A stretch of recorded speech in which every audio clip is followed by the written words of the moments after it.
In the classrooms.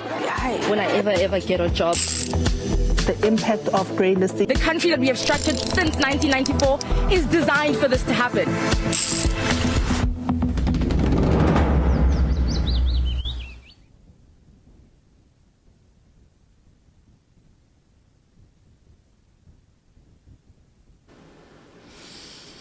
And this is Reality Check. I'm Ben in Johannesburg and over to Redi Tlhabi in Washington, D.C. Thank you, Ben. Hello, everyone. Welcome to the third episode of Reality Check. Redi Tlhabi, and of course, my friend and colleague Ben Cashton is with me as usual. Today, we're focusing on what the political parties in South Africa are promising. Of course, we can't speak to all of them, but we certainly are going to hear from the biggest parties. That's the ruling party, the ANC, and of course, the Democratic Alliance. And for many of us, the new kids on the block, and find out what it is they have to offer. So let me tell you something, Ben. When I was younger, I loved to read election manifestos. Firstly, because I was a journalist and needed to be on top of my game. I hosted town halls going all over South Africa, round tables with all political parties. I remember one where we had 26 party representatives on stage. It was chaotic but fun. And I never thought the ballot could get any bigger. It certainly has in 2024. I read the manifestos, Ben, with excitement, to prepare for work, but also because I was full of hope.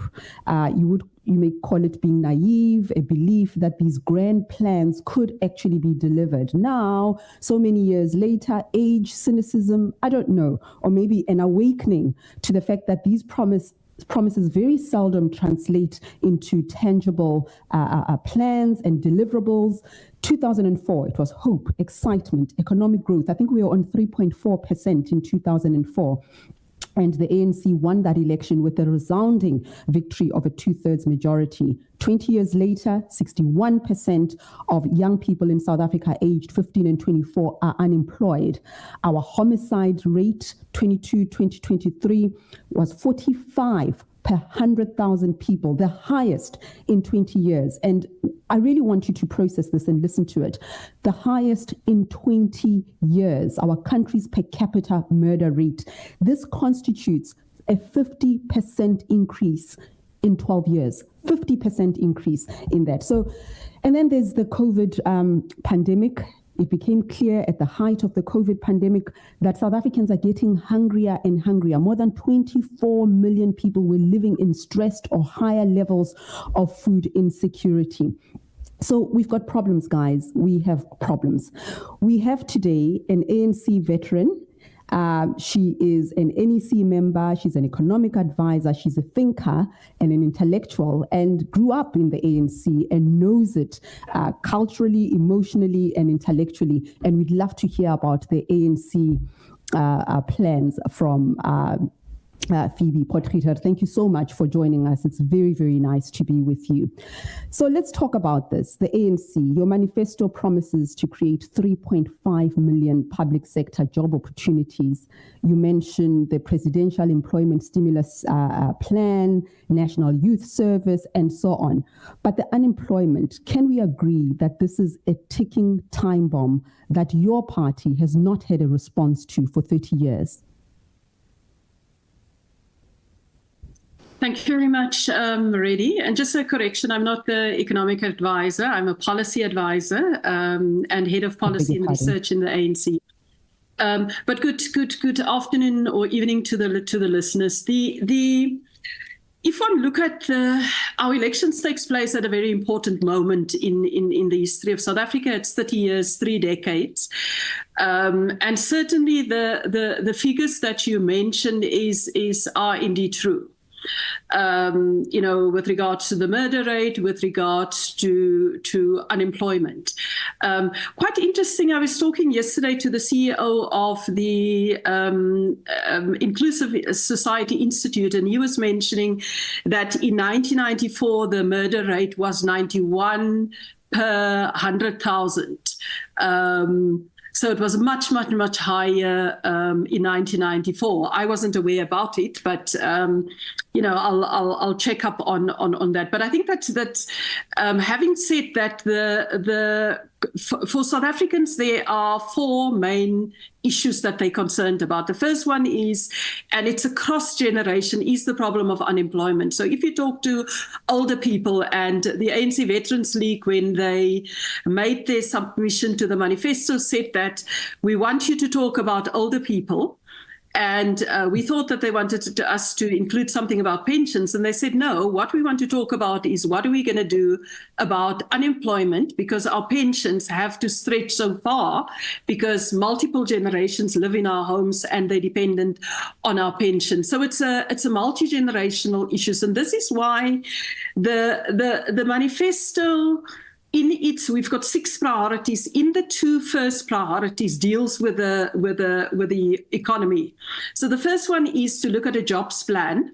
And that jobs plan has 4 components to it. The first one is public work opportunities, expanding the expanded public works program, looking at expanding the National Youth Service, because we have one, but it's relatively tiny.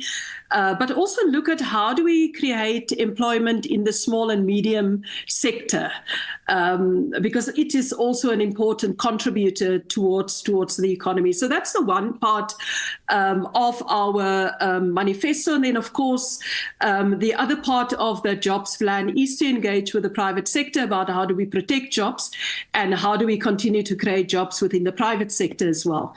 The second part of the manifesto, and that's the second priority, speaks to industrialization. Because if one look at over the last 30 years, our emphasis in terms of our economic policy has been to make sure that the macroeconomic balances are in place, that we balance the budget. Ben has talked, and I'm sure yourself know the 1996 adoption of GEAR. And the focus on, therefore, the need to make sure that we balance the books, that we have macroeconomic stability. But hold on, you mentioned GEAR, and is that not the problem with the ANC? You announce these acronyms every so often. GEAR, we know, was not supported by the unions. Zuma came in and there was something else, the National Development Plan, Radical Economic Policy, and so on. Your 58-page manifesto tells us little about what you would do differently. The fact of the matter is that the conversation around jobs, this has been your pledge for years, yet unemployment, particularly youth unemployment, is now higher than ever. No, we completely agree with that. We completely agree with it, that in fact youth unemployment is a crisis. But I think that if you look at up to the point of 2008, the economy grew. Over the since 1994, the number of people in employment have increased from just over, I think, 8.6 million to 16.7 million. Over the last 5 years, we also had to deal with a COVID pandemic that was unexpected. We also had the situation of the war in Ukraine that placed pressures on global supplies and food prices, oil prices, etc. And now the crisis in the Middle East. So in a sense, the last 5 years have been unusual in a lot of ways. But at the same time, if one look at post-COVID over the last 2 years, for example, we are beginning to see that the number of jobs surpasses what we had in 2019. So there is opportunities for recovery. But at the same time, it's not fast enough. And this is why our manifesto, building on the experience that we've gained over the last 30 years, then talk about what is it that we need to do differently in terms of the economy. And the difference is that we need to look at how do we place industrial policy at the center of economic policy, so that we don't just tinker at the edges, but we are able to grow the economy for everybody. And again, over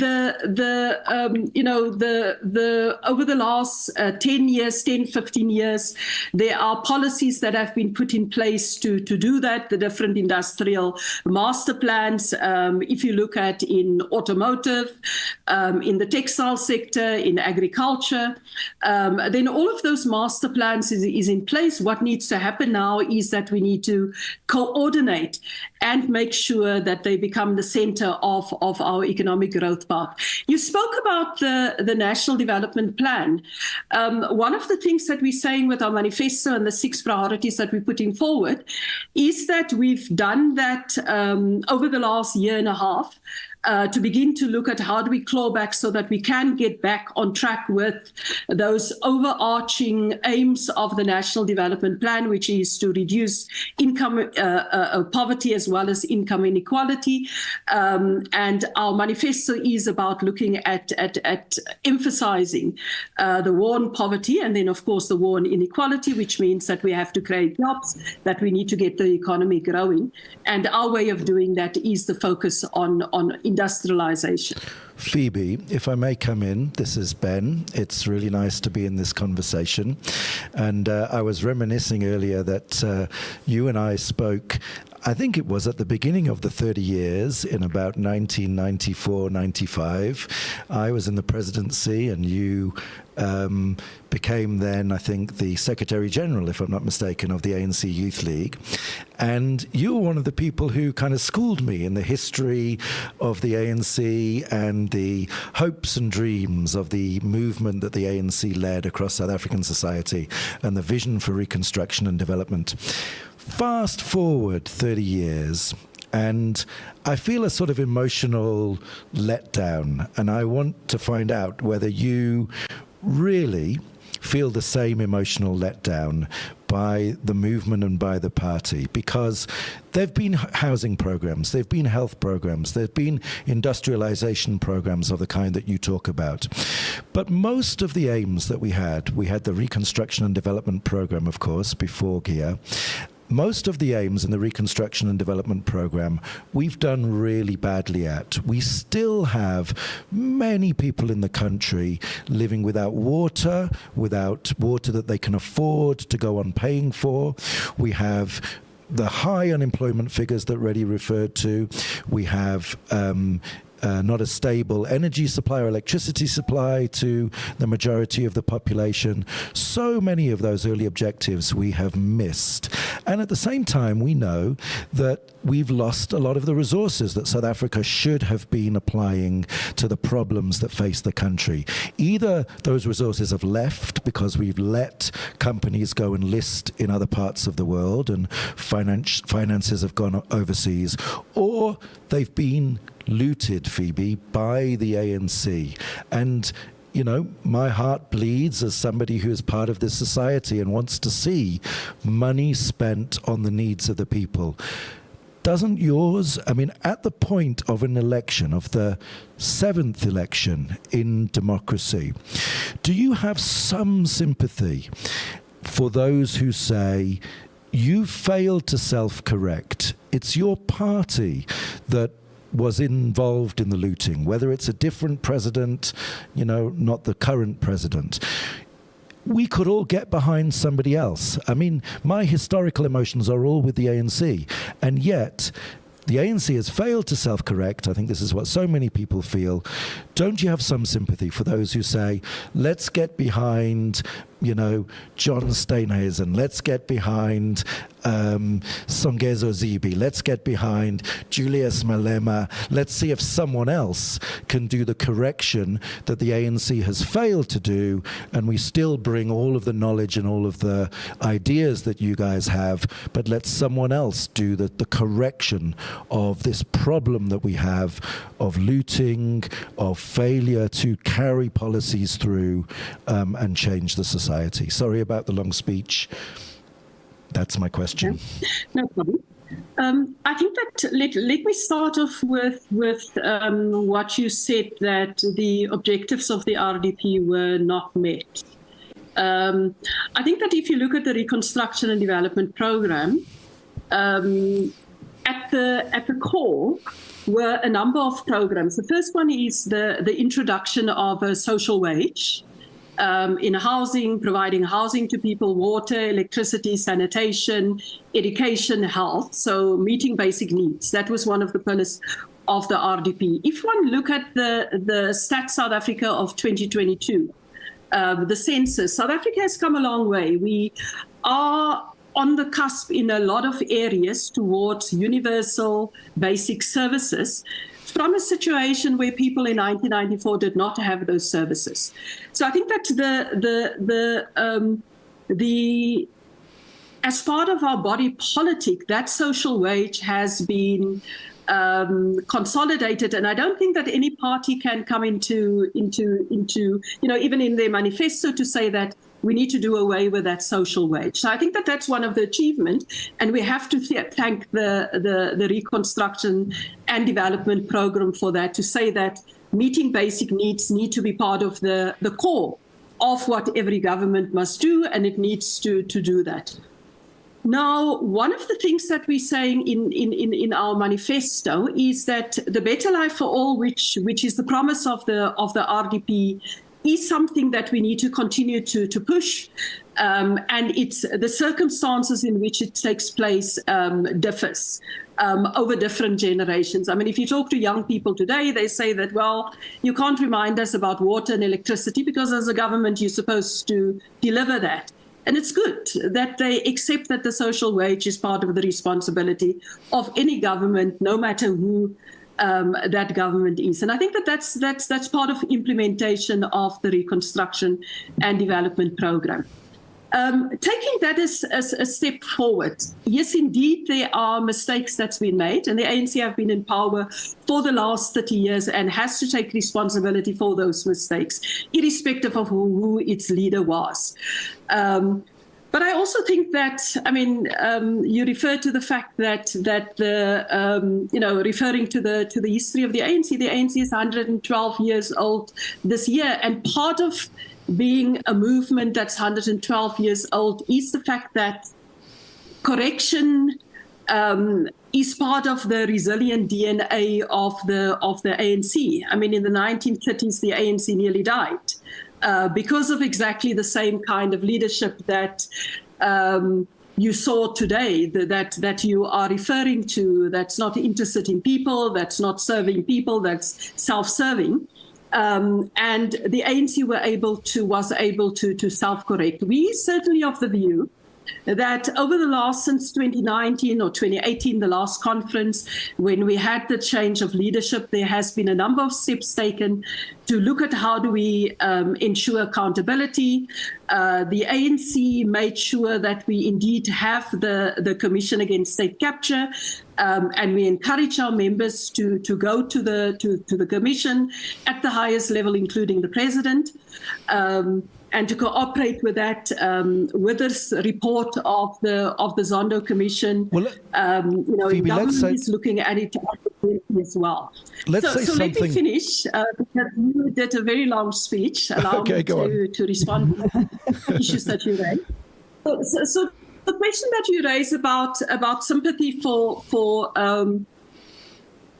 people that say that they are disappointed, I think that the ANC is very much aware that there is a lot of disappointment, and I think it's reflected in the fact that so many people in the last elections, in particular 2 elections, both local as well as 2019, didn't turn out to vote. They didn't yet cross to other parties, but it was a clear sense to people, to the ANC, that people feel deeply dissatisfied, and hence our commitment towards looking at how do we fix things. And do better, and also address the mistakes that's been made. So I think that the yes, indeed, it's going to be a difficult election for the ANC, because I think that we have those baggage. But I think that at the same time, if you look at the parties that you refer to, ask a resident in Langa in Cape Town whether Steenhuisen represent their aspirations, or in Lusikisiki in the Eastern Cape. And I think that the ANC has a very deep commitment, as well as a track record about that commitment to what we said in the RDP in 1994 to create a better life for all. Thanks, Phoebe, and we'll take up your offer of asking those residents whether Steenhuisen represents them, and in fact, after we've spoken to you, we'll speak to a DA leader and put that to him as well. Look, my follow-up is just to say, I think like many people in the country, we want you to do all the things in the manifesto. We want you to finish the job that you set out in this manifesto. But as Redi said, you've made those promises many times before. And there is still impunity in South Africa. There are many in the ANC around President Cyril Ramaphosa who were named in the State Capture Commission. They're in Parliament. I think, one or two are still deputy ministers and so on, who have not been held fully accountable. I'm sure we want to go a little bit deeper into that question. So the question is, who's the one who is going to, apply and actually deliver on those promises in 2024? If it's you, we'll sure as hell hold you accountable to doing it this time around. Redi? Well, I think that your question. Oh, sorry. The question was about who will implement those commitments that were made in the manifesto, and I think that it's the ANC as a collective. The National Executive Committee is ultimately responsible. I'm a member of the National Executive Committee and part of that collective.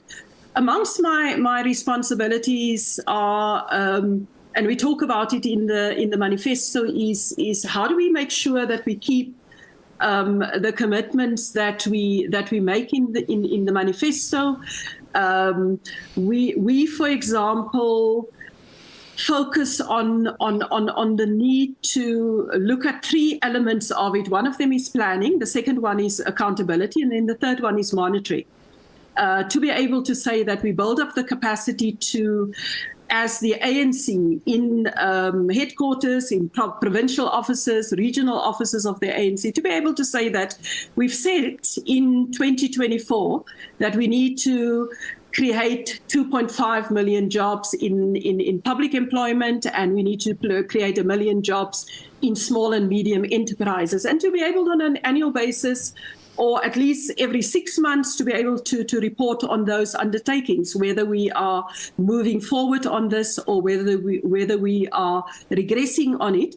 And then also to hold our employees accountable in terms of making sure that they explain why we have not been able to live up to the undertakings. But I also think that the question about implementing policies and the project of social transformation is political parties play a role, government has to play a role, but I also think that the media, civil society, all of them have a role to play to say that you said that we're going to do better with regards to the water. That yes, we have taps, but we don't have any water in that taps for I don't know how many days, and some instances months.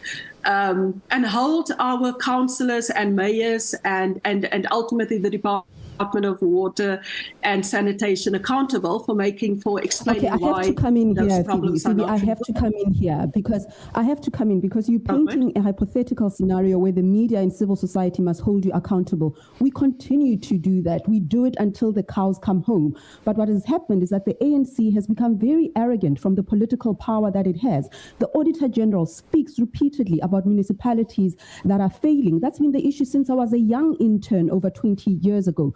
Municipalities not providing clean water. Sona spoke about more intervention by provincial and national government. Not a new debate. In 2009, there were some municipalities in Limpopo, the Free State, Eastern Cape, that were taken over by the national government. But still today, those are some of the poorest municipalities not providing water.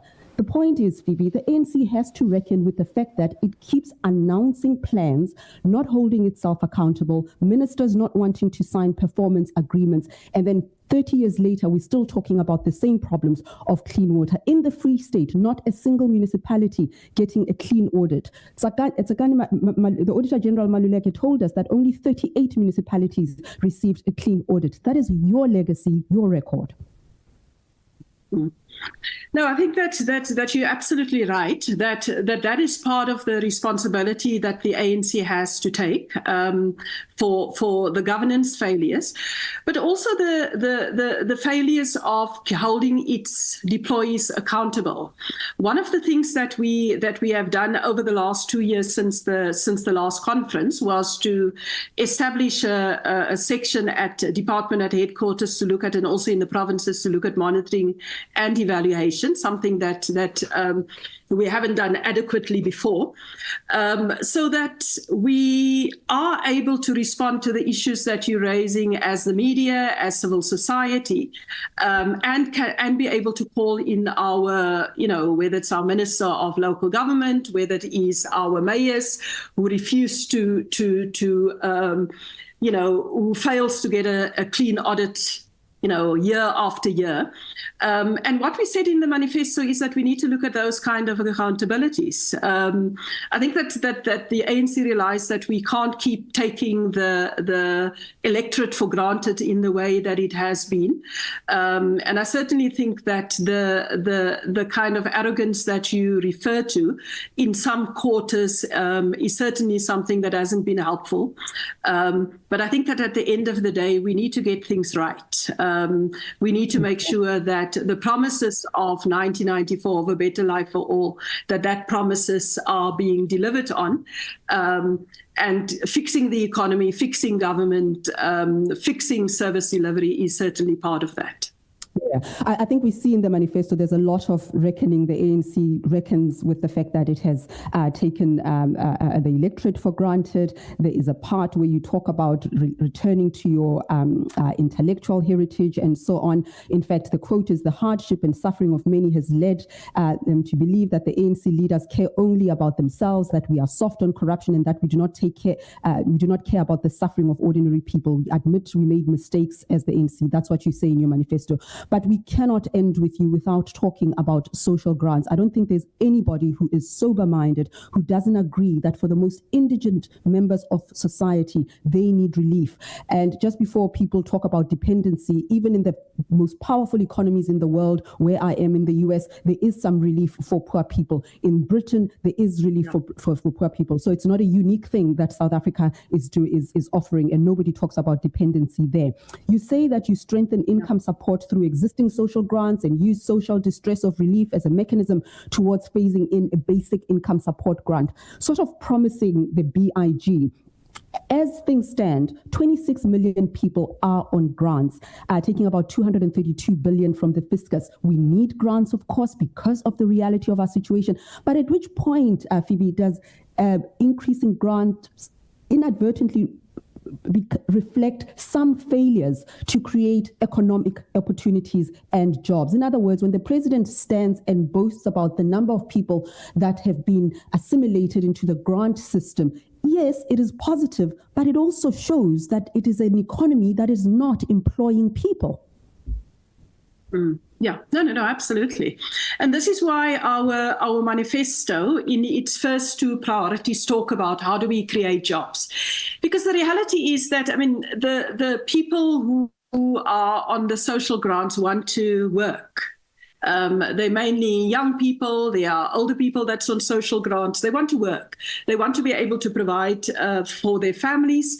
And they see the SRD and other, I think the other grants are a little bit different because it's for old age pensions and people with disabilities and child grants. I think that they're different from the social relief grant. So those are able-bodied people between the ages of 18 and 59, and they want a job. And this is why, as I said, our manifesto focus on that shift to ensuring that we're growing the economy after 15 years of pedestrian growth to no growth. We need to make sure that we invest in infrastructure, that we get our logistics sector right, and we're beginning to see some advances there. I mean, if you, for example, look at where we were at the beginning of last year with regards to load shedding. We've added about 3,400 to the grid. Government has supported both households as well as businesses to, begin to invest in renewables. We're announcing plans in our manifesto to also look at support to households, poorer households, as we build RDP houses and continue to do that, but also sort of working people to also get access to solar. So the emphasis is on making sure that we move people from grants to employment, with that focus on industrialization and looking at what are the areas that we can grow the economy. I think that in the foreseeable future, at least in the coming 5 years, we will have to live with that duality. Because as you correctly say, you can't, when people don't earn anything, then take that away from them when there are no jobs. But the idea is to be able to shift people into employment, to invest in young people's skills, and to only have those people that genuinely need grants, the elderly people living with disability, the children, etc. That should be the people that received grants. But I think that the reality is, as I say, that when we look at our social wage, the grants is one component of that social wage. It also includes giving free education, the no-fee schools, scholar transport, the provision of a meal a day to children in school, about 9 million children that receive that meal. That's all part of the package of the social wage that we need to continue as we also then concentrate on growing the economy so that more people can work. Yep. I thought we'd lost you there, but you'd finished. I wanted to come in and say, I'm coming back to whether or not the ANC is the party that can do everything that you say, is on the table to do in the next period. And I want to offer you two pieces of evidence real quick. If you're going to do it, all that you want to do, you need the resources. And I referred previously to the looting, to the corruption. But there's also the issue of finances leaving the country. And Finance Minister Enoch Godongwana made the admission just very recently that it was a grave mistake to allow, and those are his words, a grave mistake to allow pension funds to continue to take large amounts of money offshore from South Africa. And this is a continuation of something that the ANC has allowed and encouraged ever since the early days when Trevor Manuel allowed Anglo-American and others to list overseas and take their resources away. If you don't have the resources, if you lose the ability to hold business to account, Phoebe, and to mobilize these resources, you become more desperate. You have to have someone to blame. And I want to quote from your manifesto where you talk about foreign nationals in South Africa. And I would say that you are now, the ANC is in danger of engaging in xenophobic populism in order to deflect attention from its own failure. You say in your manifesto, the ANC will give preference to South African job seekers and act against employment and exploitation of undocumented persons. Remember those heady days? Back, in the days of the RDP, we said the South African success must be a success for the whole region. South Africa, as the powerhouse in the region, can provide opportunities to everybody, including those who were part of supporting the South African liberation struggle. Has the ANC lost the moral high ground to do what it is you say it's going to do, and it's resorting to populism now? Well, I don't think it's xenophobic.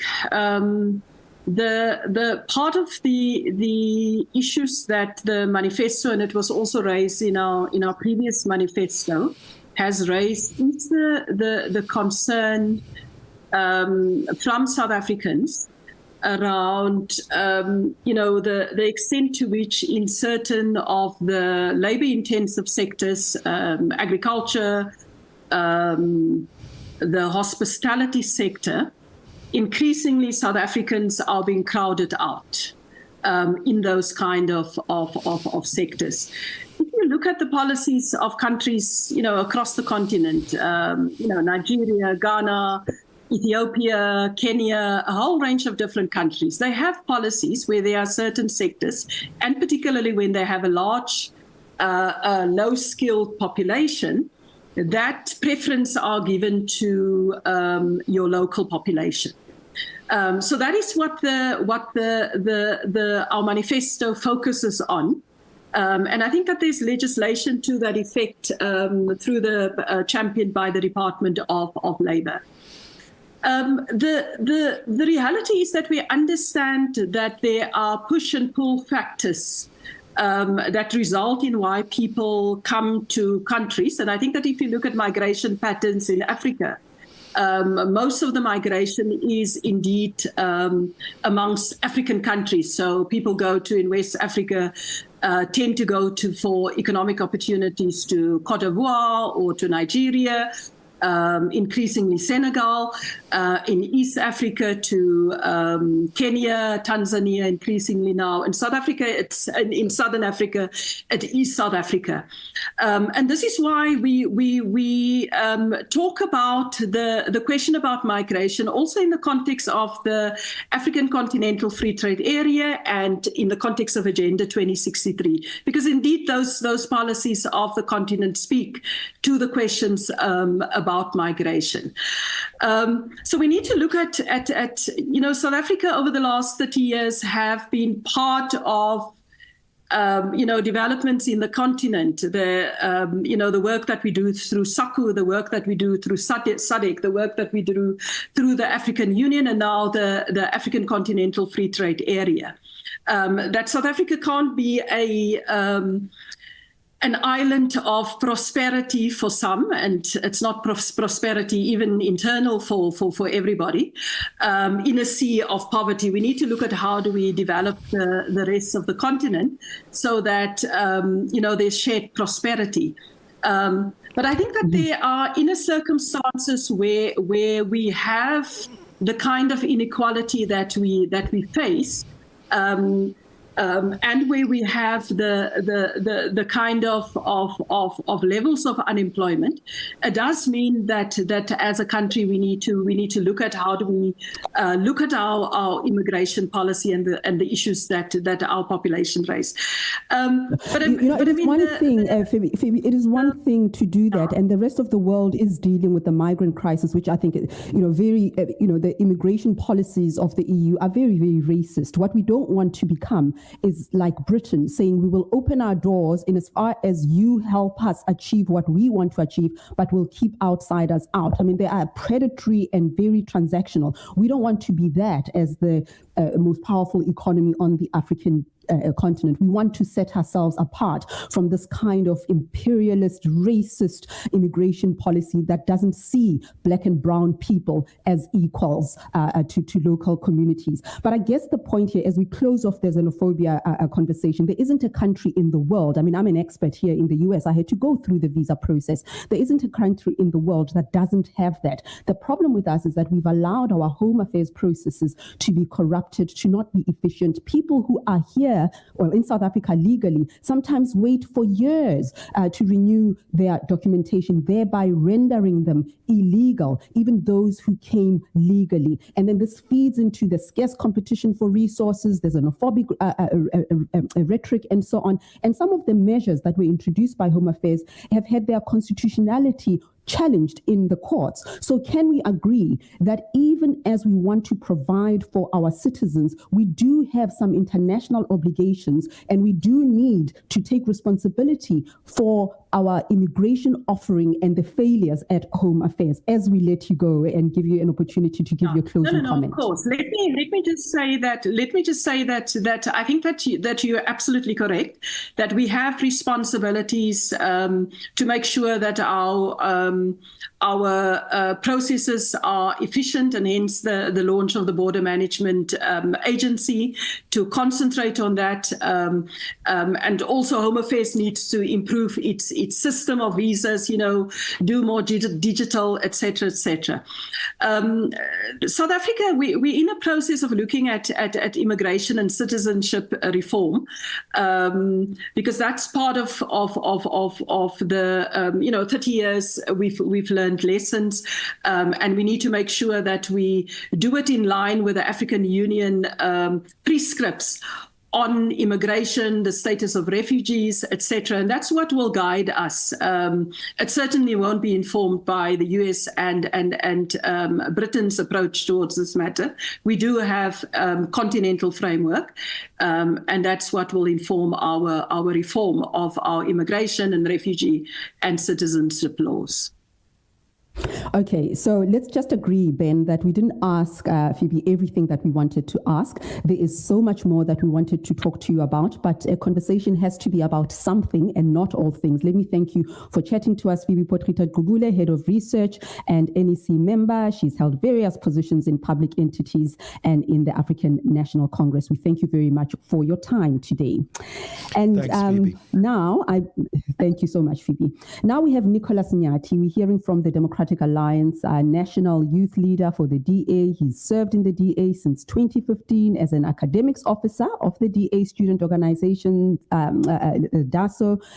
He's been in the SRC. He was elected as an SRC member at a very, very young age. Now, let me just say, under his leadership, the universities worked with DA-led municipality to organize. So you can understand, you have the university working with the local municipality to organize alternative venues during the shutdown so that students could attend class. I mentioned that deliberately because sometimes we see universities as being separate entities from the communities in which they function and the communities that they serve.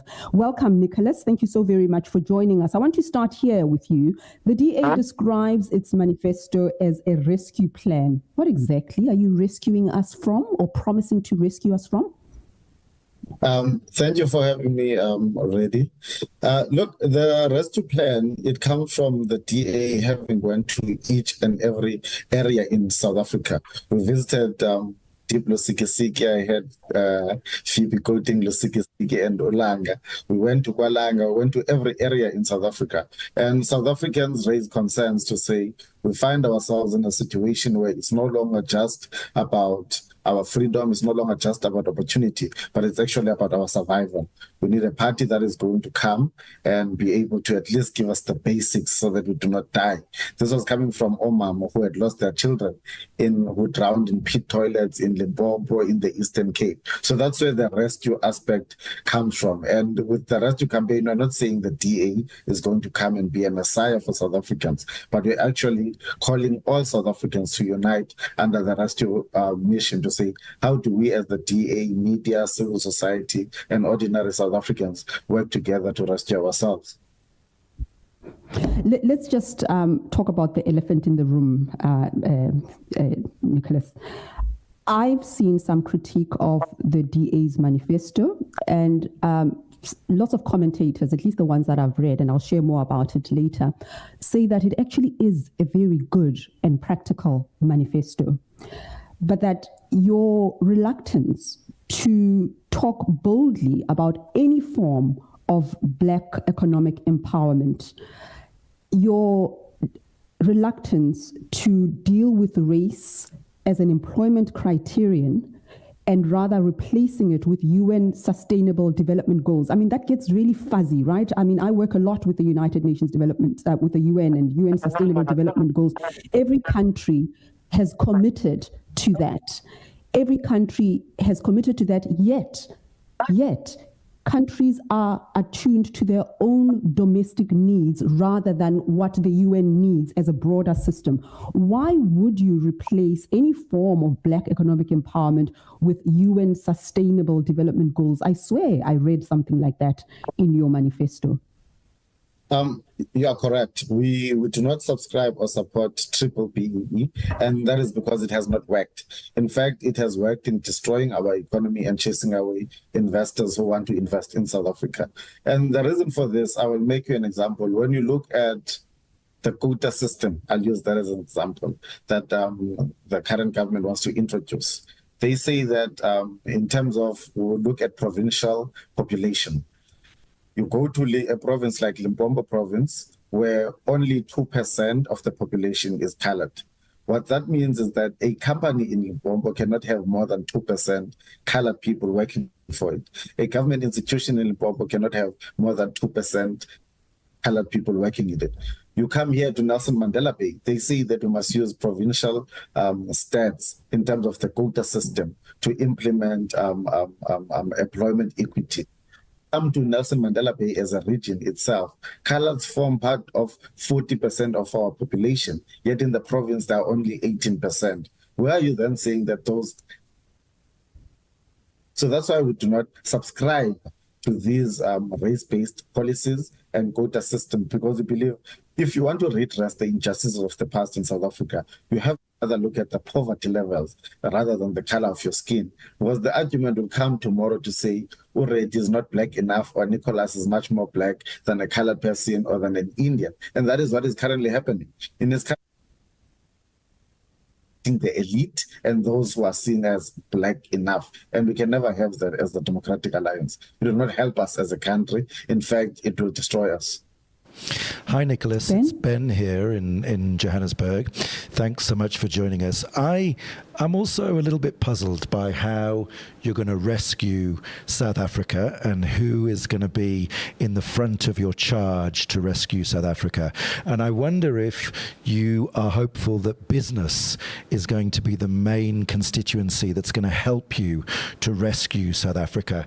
I was shocked, Nicholas, when you say in your manifesto that you're going to exempt the longer-term unemployed from labor regulations. Now, isn't that another way of saying you're going to remove the rights, the labor rights, the workers' rights that were fought for so many years in the liberation struggle in South Africa, the racialized exploitation of black labor in this country, and now you want to say in order to get people into jobs, you'll let business give them really bad jobs. You know, will you let them pay them half the minimum wage? Will you let them, what are those labor regulations that you will remove in favor of business creating jobs? Perhaps have them work 7 days a week, 60 hours a day? I mean, I'm being a little facetious, but tell me. But we will definitely not do that. That only happens in China. It's not going to happen in South Africa. Look, I think perhaps let me answer your first question of who will be spearheading the rescue mission. And I think the simplest answer is that whoever is in government should be the DA government. Government's primary mandate is to create a conducive environment for business to thrive. When you create that environment, it becomes easier for investors to invest and create jobs, therefore assisting the people. I'll make you an example. Speak about ending load shedding and ending water shedding. That directly impacts the economy. And that is how, as a government, we will attract business to come to the forefront. You've quoted a section in our manifesto. When you dig deep into that section, we speak about the fact that currently in South Africa, we're speaking about minimum wage, we're speaking about all this red tape when it comes to labor regulations. And we even make an example to say it is even difficult to take a person as an intern. An intern, you must give them minimum wage, you must give them what ends up happening is that instead of companies taking 2 or 4 interns, they take 1 because they can only afford that. I have a friend of mine, a personal friend. She got a contract with the Department of Health for security. She is struggling to make ends meet with that contract. In fact, she's operating at a loss because she's, number 1, not well established. Number 2, they are all these labor regulations. That contract is in Mthatha. Most of the people she has employed there as a security personnel can walk to the clinic. But because of the minimum wage and all these labor regulations, although she and her employees agree that, Sisi, give us, even if it's 3,000, what we can afford, because what we want is a job. Nicholas, you are shocking me. You're continuing to shock me by saying, the way to solve this problem is, greater exploitation is the word I would use of workers. Surely you want to grow the economy in such a way that, it's possible for good jobs to be created, not try to place the burden on the lowest paid workers. I don't think. Can I just add here, Nicholas? Let me just add, because we're on the same page with Ben as far as this is concerned, that there's an elitist tone in your delivery that people must just be grateful for any kind of work. We do know of the phenomenon of the working poor. Someone is working, but the wages are low. I mean, there's a reason we have these labor protections. It's precisely because South Africa's economy was built for decades, if not centuries, on the back of poor black labor. I think with the confusion is that yourself and Ben are interpreting this as the DA coming and saying we're going to get rid of all labor regulations. That's not what we're saying. We are saying that if there can be a table where myself as Umqashi and Umqashwa can meet in the table and agree on certain terms that work for the both of us, then it should be allowed. We can't, as a government, to say, Nicholas, although you and your employer agree on terms, you must not take this job because it does not fit labor regulations. In that manifesto point, we even dig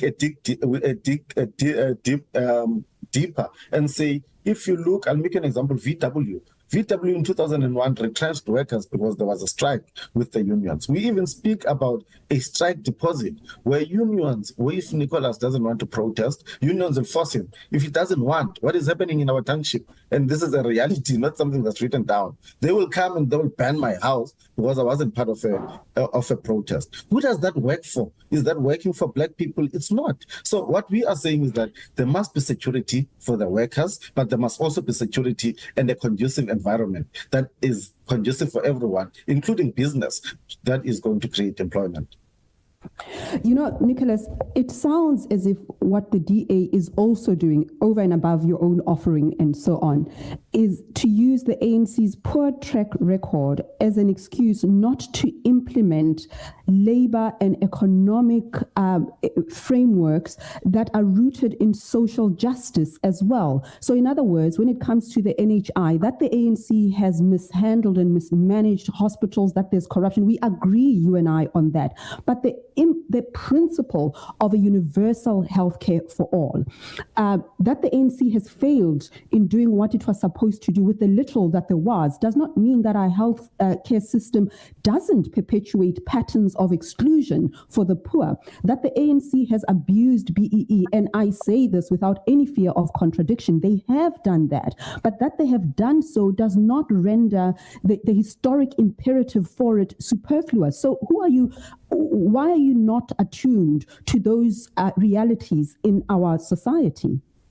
I disagree with you profusely. The DA is not doing things because we disagree with the ANC or because we want to do the opposite of what they're doing. We're doing or having this approach because we've seen it work where we govern, we've implemented it. I'll make you an example. You speak about the NHI. If you go to the Western Cape is the only province that built 2 hospitals during COVID. There's no other province that did that. Go to those hospitals, the hospitals that were built, state of the art, look at the staffing component. I studied nursing, I worked as a nurse. When you go to a hospital, what nurses want there is, number 1, they're understaffed. Number 2, they're under-resourced. Now, you come as an ANC and you say, the best way to do this, let's introduce NHI where people can go anywhere.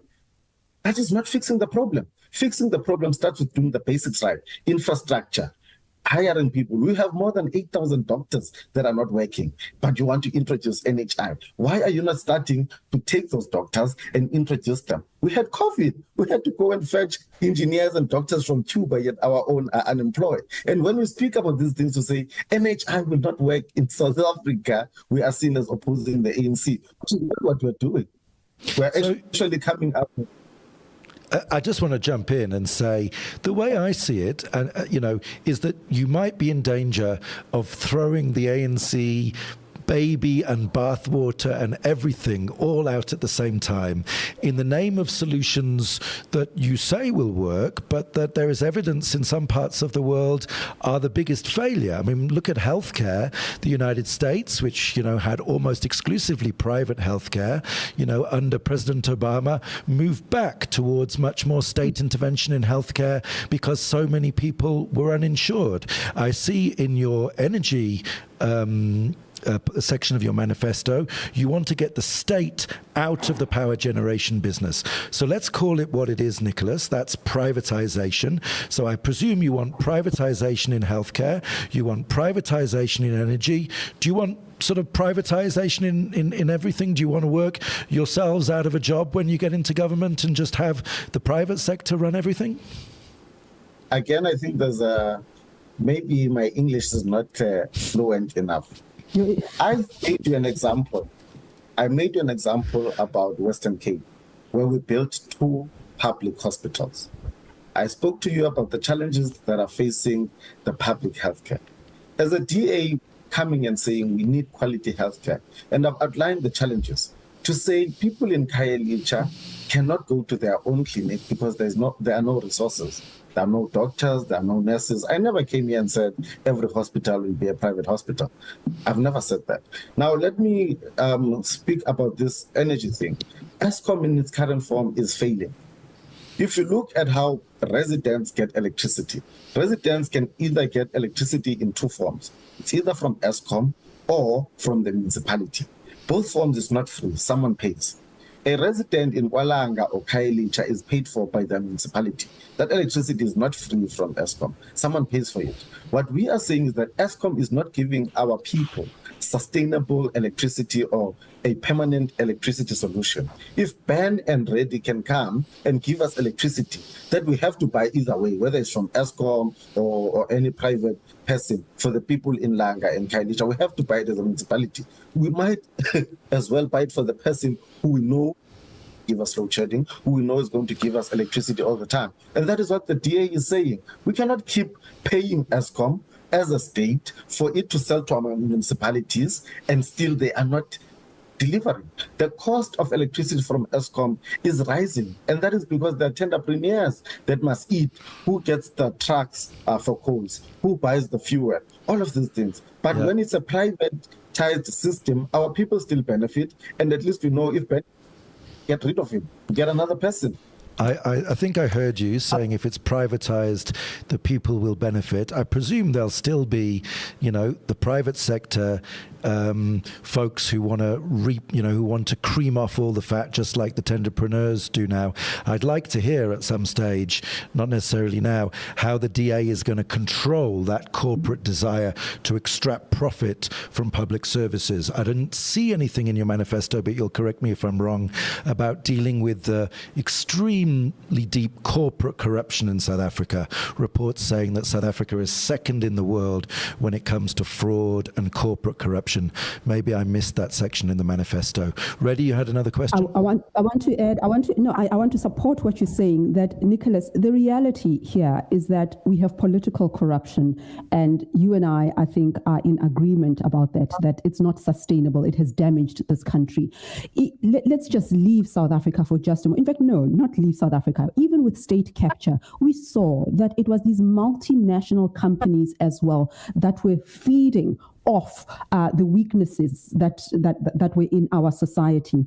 We have seen in the United States even the bailout, that crisis, that financial crisis in 2008, that companies that were well established making copious amounts of money were bailed out. So socialism for the rich. We see corporate corruption as a global phenomenon, and South Africa is not immune to that. So I guess the question, just to add to what Ben was saying, is that we can't also have blind loyalty to what the private sector brings, because it was also complicit in so many corporate crimes in South Africa. So you see this toxic power relations between politics and business, and they make up the powerful people in society. Who's going to protect voters from those powerful people, even as they come from the private sector, which you seem come to trust and adore.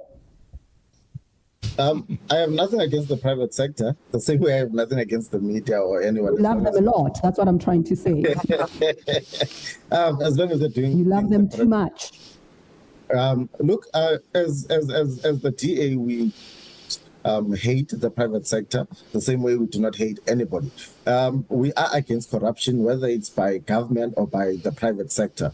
And we might have not put it in our manifesto explicitly to say if private sector comes with corruption, they will be arrested or will prosecute them. But we did speak about, or we do speak about clamping down on corruption, and that includes the private sector. Look, there is no system that is going to be perfect, but with this one, there will be nothing forcing us to continue to work with Ben if he is found to be guilty of corruption and he no longer supplies electricity to our people. But what we must never do as South Africans is to think we can build a prosperous country without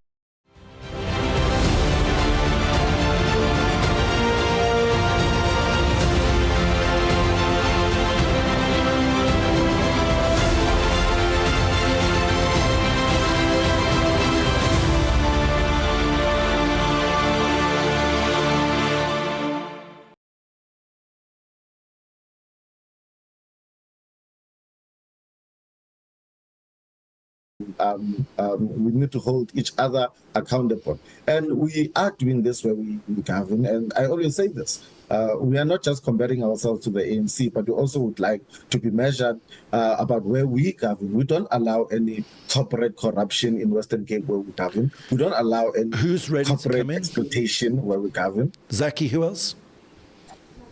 Okay, Ben, I think you are talking to somebody else. I'm interested to hear what Nicholas is saying. Nicholas, just finish that thought that you were talking about. I want to talk quickly about the DA's offering for social grants, but I'll let you finish what you were saying. Yeah, I'm saying that we don't protect any form of corruption, whether it's from our own people, whether it's from government officials, whether it's from the private sector. Let's not just think that when we take over national government, we're going to start doing that, because currently we don't. All right, you mentioned the DA. You mentioned Cape Town quite a lot. I do want to deal with this very quickly, and it's something that we'll discuss with Zaki Ahmad when he comes in, who's running in as an independent. Social inequality and spatial segregation are acute in Cape Town. I mean, that's not opinion. That is just fact. Cape Town is widely considered to be South Africa's most segregated city. That does not mean that you don't have an Alexander versus Sandton in Johannesburg, that you don't have poor municipalities, crime-ridden, and so on. But with Cape Town, it seems to be particularly acute. How do you respond to criticism that the focus of the Democratic Alliance seems to be on the affluent areas, the well-established areas of Cape Town, and not your Gugulethu, Khayelitsha, and so on, and that the segregation is also at the heart of the economic exclusion? Oh, I wish you had used a better example than Alex. That place, I've never seen a place like that. Rats are the size of dogs there. It's bad. But I get your sentiment of what you're saying about Cape Town. Look, I was in Cape Town. I'm a frequent traveler to Cape Town. I was in Cape Town 4 days back. I came back Tuesday. Yeah. And I want to agree with you in the sense that in terms of population, Cape Town is overpopulated. And also in terms of the spatial planning legacy, you can see it in Cape Town. It didn't start yesterday. It didn't start in the last 10 years. It's something that has been there and has been growing extensively. It started growing very fast post 2004. And this is happening because our brothers and sisters, especially in the Eastern Cape, relocate to Cape Town because they want better opportunities for themselves. And I do not blame them. When they get there, rent is too expensive. The first thing is that, okay, it's fine, I'm going to build a shack because I won't pay rent to anyone. And that is what is happening in Cape Town. If you look at the immigration levels there, they're too high. But I want to say that let's look now at what the government is doing. If you look at Cape Town in terms of the budget for housing always gets finished in Cape Town. They're building houses. If you go to Kualanga, and people like to go to Lang, Langa, yes, does not have land in terms of spatial of space. But if you go to Langa, they are building houses. The most recent houses that were opened in Cape Town was last year.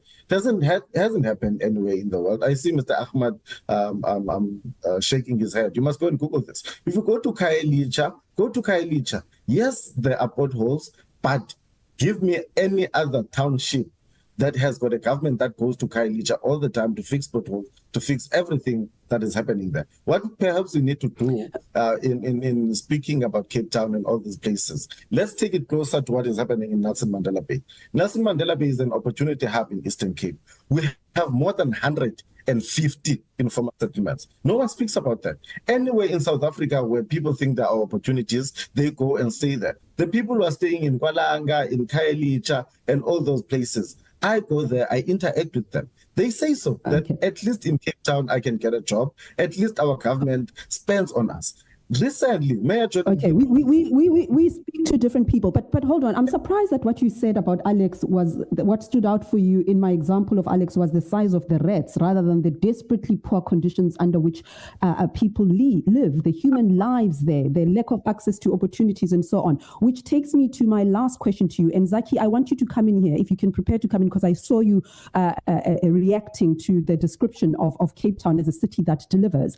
But let me give Nicholas a chance to speak then to the grants and social support policy offering of the DA. I saw on social media a debate amongst other people talking about social grants and where the DA stands on this. Perhaps you can speak to that as you reflect that the person who needs these grants that you are talking about is the one who lives in Alex, and the rats are the last thing on his or her mind. They want food and they want a job. And Zaki, I'd like you to come in and issue that challenge that you seemed to be communicating with your body just a minute ago. Quickly, Nicholas, and then Zaki, please. Yeah. No, look, I think perhaps again we're misquoting each other. When I'm mentioning the size of rats, I'm showing you the unappealing conditions that people of Joburg and Alex are living under. But no one speaks about that. And it's bad. Alex we are speaking about it. That's why we mention it. We write about it. It's exposed. There's protest action that gets covered. Yeah.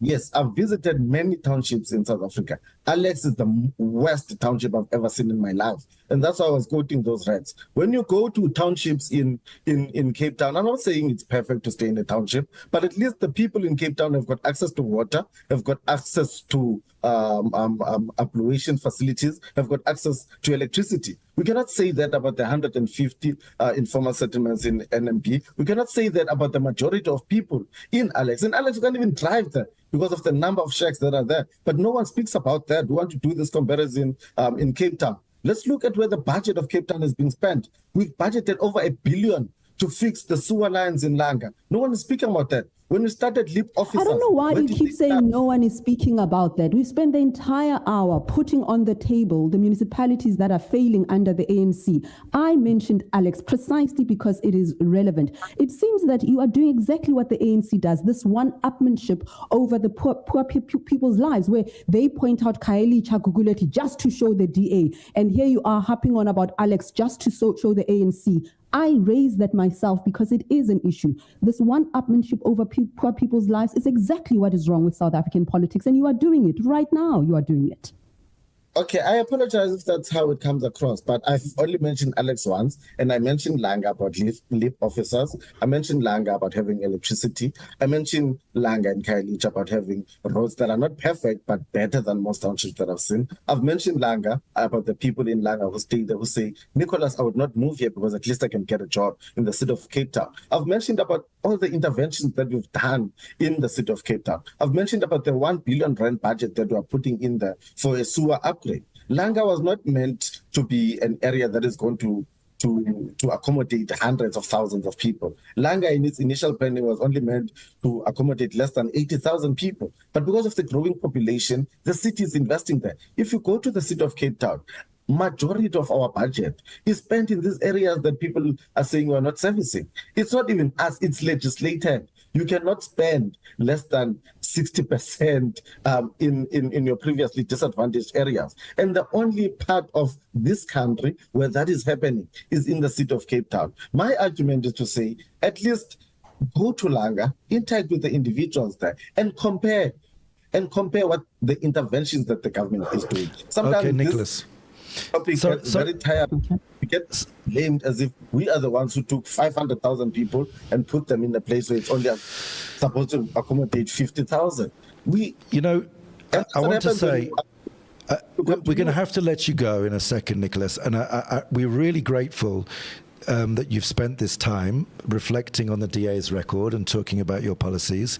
As we let you go, I want to reflect that it does appear as if, as the ANC blames history, and it has to blame history because we have apartheid behind us, the DA is blaming the people, the migration of, thousands of millions of people into a city that wasn't designed for that number of people.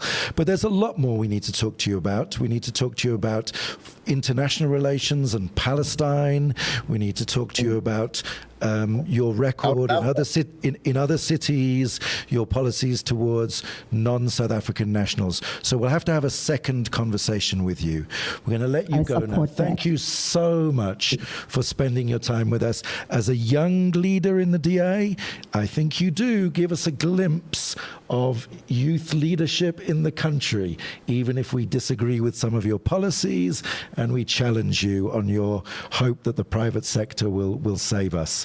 But good luck with your efforts to rescue South Africa and come and talk to us again. And I'm going to move to bring into the conversation Zaki Ahmad. Zaki, are you there? Zaki is a very well-known activist in South Africa.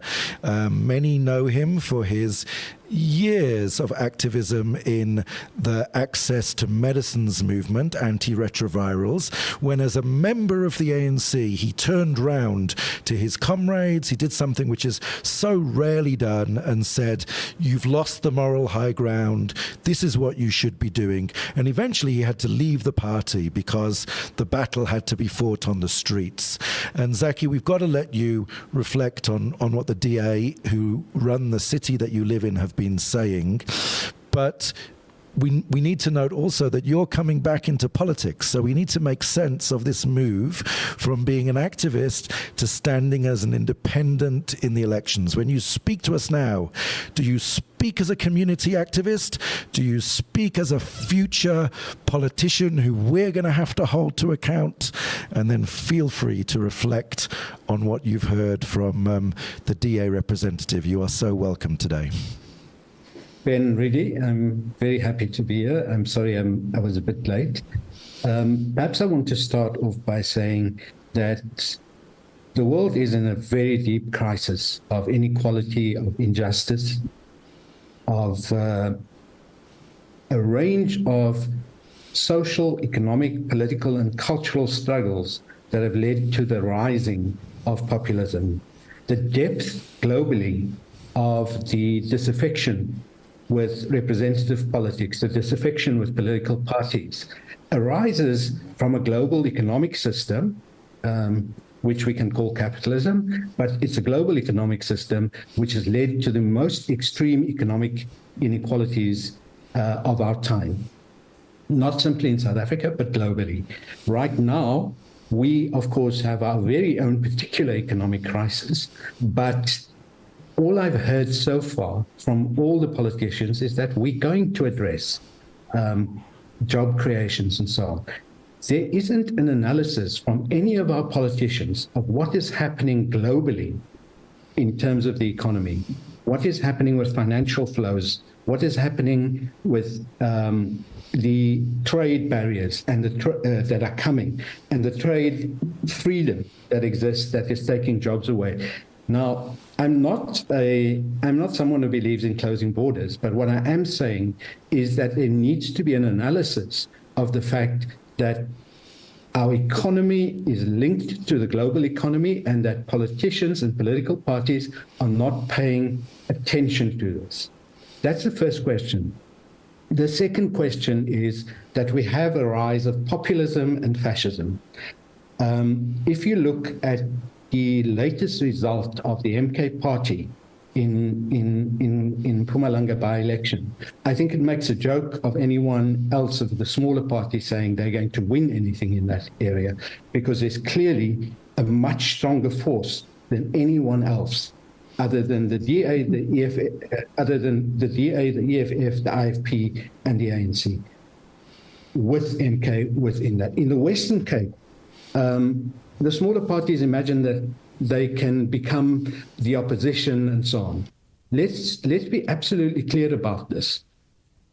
The extreme danger from the Patriotic Alliance, and I challenge Bosa and I challenge Rise Mzansi to give an answer on why they haven't condemned the extreme racism, the hatred that is coming out of the Patriotic Alliance towards immigrants and towards black people in the city here in a way that we haven't seen.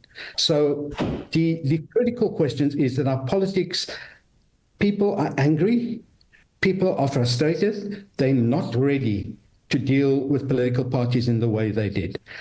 I believe that I really wish, and here my left comrades are wrong, to believe that everything can be put on the state immediately. Our job is to fix the state. If we cannot fix the state, if we cannot fix PRASA, if we cannot fix green renewable energy, if we cannot fix Home Affairs, SASA, if we cannot fix that, we cannot produce any jobs.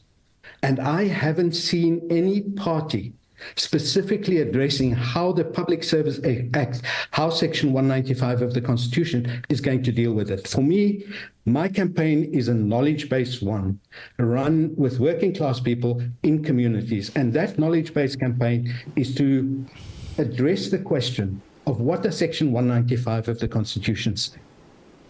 Zaki,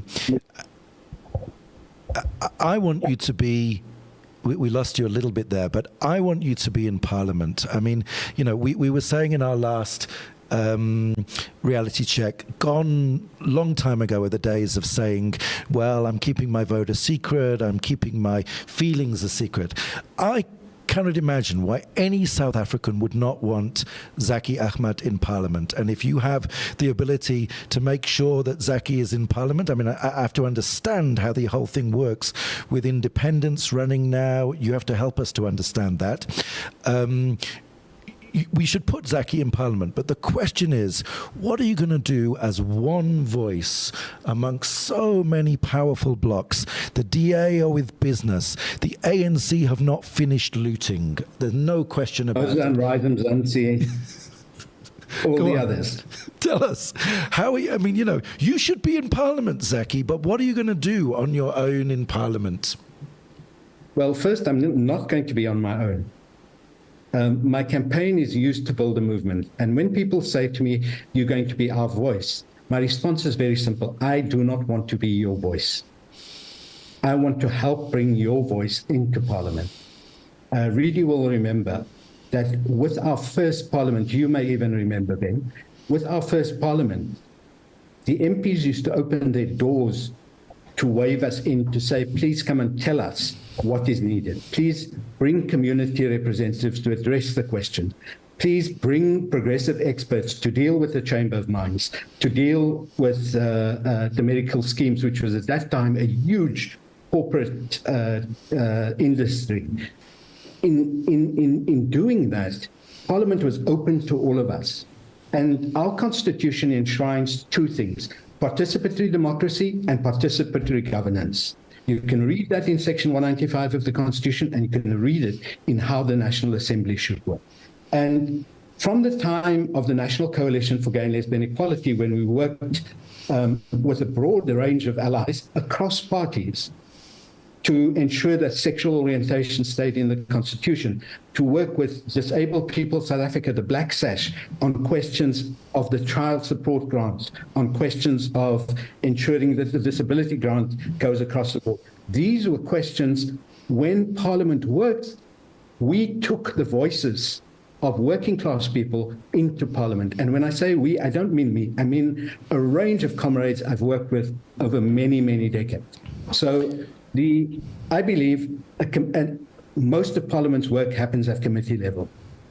And I want to get myself onto SCOPA. And if they don't allow me there, I will have a SCOPA outside the door of SCOPA, and as an MP, go in there and speak and find out how our money is being spent. and how it's being addressed. I see it really smiling because she knows I'm a drama. Yeah, because that's like, I know you're going to do it. So the reason I'm smiling and laughing is I know you're going to do it, put firecrackers up their backside, as it were. But let's just hear from Rise Mzansi, Vuyisa Ramokgopa, an experienced entrepreneur, business leader. You've held various positions in the private sector, non-profit sector, and so on. You are regarded as Rise Mzansi as the new kids on the block. In fact, you came with a slogan that so many others have appropriated. 2024 is our 1994. What do you mean by that? And how do you respond to Zaki's challenge, which essentially means that you are out of touch, you're not speaking on the right things, you're not responding to the hatred that is permeating the air that we breathe, the xenophobia, the racism, and so on, that you are largely silent on that. Too dirty, the business of politics for you? Good evening to all the viewers this evening. It's a pleasure to be here. I hope you can hear me clearly. Yes, so before I respond to my esteemed colleague there, Zaki, I'll just start by foreshadowing three key things. And I think the first one that I want to start by saying is that we believe that South Africa is not a poor country. It is a country that is poorly managed and poorly led. And we observe every day that we have a wealth of talent, an abundance of ideas, great policies, great plans, many of which sit unimplemented, many of which are gathering dust. We are currently a net exporter of food, and yet mothers literally kill themselves and their children because of chronic hunger issues in various communities. The issues that people are dealing with are issues that we have listened to and experienced and had the opportunity to be at the coalface of through our now almost 12 months of engaging with communities on a daily basis. And we understand fundamentally as Rise Mzansi that the greatest challenge that we are faced with right now is one of leadership. And that's why we say and we reiterate that we need new leaders. To come back to your question about our slogan, the 2024 is our 1994, it's definitely not to equate the struggle against apartheid to the struggle that we are facing right now. We believe that in substance, the struggles are different. But the sense of urgency that is required, the level of focus and seriousness that is required, and the method and manner in which we need to galvanize all segments of society around dealing with this leadership challenge is one that requires the same level of focus that we had in 1994. So it's not about a throwback, but rather acknowledging that we've done it before, we can do it again, and it doesn't require one single personality who's going to fix every issue that we have. I think South Africans are averse actually to personality and individualistic politics. They want to unite around a common mission and a common vision. And political parties provide a really great platform for people to do that. Which brings me to my second point, is that people currently feel very alienated from politics. And by the way, I'm not speaking about things I've read in textbooks. I'm saying this because we've spent the last 12 months, as I said, minimum 12 months. I mean, long before that, we were doing other forms of research. But in our form as Rise Mzansi, we are rooted in communities. We are focused on grassroots activism, and we have heard directly from South Africans across all walks of life that they just don't trust politics anymore because it no longer centers people. It's all about the politicians. It's all about what they want and their positions and their internal negotiations. People have articulated to us that when you pick up a newspaper or open the news or listen to reports, a lot of what is spoken about on a daily basis are not the issues that they themselves are grappling with on a daily basis. And let me give you an example. One of the biggest issues facing our country right now, contrary to what some others may believe, is not sort of macro issues and globalist issues. We are facing a drugs pandemic in our country. If you ask the average South African what their biggest concern is right now and what they are dealing with in their community, many will say to you that they are dealing with a drugs pandemic and a substance abuse pandemic that is tearing apart communities from the bottom up. You don't see news headlines talking about this. You don't see media reports about this. But every single community that we have engaged in the last 12 months has reflected on the fact that there is a crystal meth crisis, otherwise known as Nyaupe, that is ravaging young people. And of course, the people who bear the brunt of this, largely their mothers, and the women who are tasked with looking after a lot of these people. The last opening remark that I'd like to make is that South Africa is looking for change, Redi, but a lot of people are very apprehensive about that change. And we understand that because we've seen the story of so-called small parties starting and stopping and fizzling out very soon after leaving the start line. And so they're very apprehensive about giving a chance or showing faith in those who have raised their hand. And we understand that. It's an overall loss of trust. And it's a loss of trust in our electoral system, but also in the characters behind a lot of these parties. Because again, a lot of them tend to be personality cults or one-man shows, so they'll call us Stokvels and they'll call us one-seat parties. But what I want to assure South Africans tonight is that Rise Mzansi is certainly, while we are a new party, we are not a small party. We have spent the last 12 months building up our capacity across all 9 provinces. We are registered to contest all 9 ballots in all provinces, as well as the national ballot. And we did that because we are building ourselves for scale. Our interest is not simply in this election, but in the generational mission of building a safe, equal, prosperous, and united South Africa in one generation. And that's an acknowledgement that change doesn't come by the flash of a wand. It takes time. It takes the best and most capable in society to deliver that change. And it requires a unified vision and a platform in which people can bring their diverse views, their broad experience, their skills, their attributes into one platform to drive a common vision. For too long, South Africans have been divided into their smallest parts by political parties. And Rise Mzansi provides an opportunity to reverse that and create a platform where we can once again convene society in what I would call the so-called center of society. And I think, when we talk about constitutionalism, it's not about some document that exists somewhere. It's about embodying the values and aspirations of South Africans, having the humility to ask them what they're looking for. Thank you. Sorry about that. Yes.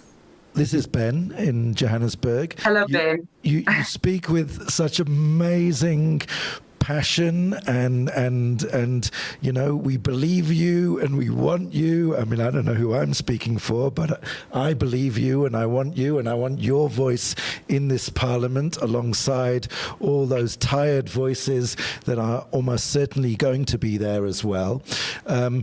It's really exciting that there are people like you who are willing to step forward and say, we're here and we're in the ring. It's such a difficult thing to do in South Africa. But there is this phenomenon of someone saying, of Rise Mzansi saying, we'll be better leaders. Get rid of those guys and we'll do it better. And, looking at you, it seems so likely that you're going to do it better. And hearing your voice, it seems so likely. And yet, what do we know? We know that people get into power, people get close to wealth, get close to opportunities to put huge bags of that wealth in their back pocket or in black plastic bags and so on. So I don't know that we've heard enough from you about the structural change in the way in which South Africa is governed that you're going to introduce, such that Vuyiswa cannot become the next Jacob Zuma, cannot become the next, business person who uses politics to line her own pockets. If I may interrupt. Yep, come in, Zaki. Absolutely.